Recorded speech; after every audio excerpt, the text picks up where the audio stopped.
ধর্মীয় অনুভূতিতে আঘাত দেওয়ার অভিযোগে সুপ্রিম কোর্টের আইনজীবী ও সুনামগঞ্জ ২ আসনের বাংলাদেশ জামাত ইসলামীর প্রার্থী শিশির মনিরের বিরুদ্ধে ঢাকার আদালতে মামলা করা হয়েছে। রোববার ৭ ডিসেম্বর ঢাকার অতিরিক্ত মেট্রোপলিটন ম্যাজিস্ট্রেট জসিতা ইসলামের আদালতে এই মামলা করেন রিদওয়ান হোসেন রবিন নামে এক আইনজীবী। আদালত বাদীর জবানবন্দি গ্রহণ করে ডিবি পুলিশকে তদন্ত করে প্রতিবেদন দাখিলের নির্দেশ দিয়েছেন।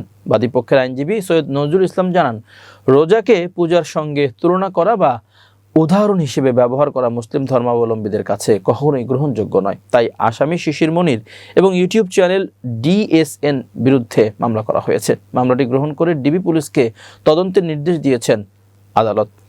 মামলায় অভিযোগ করা হয়েছে, বাংলাদেশের মোট জনসংখ্যার প্রায় ৯১% মুসলিম।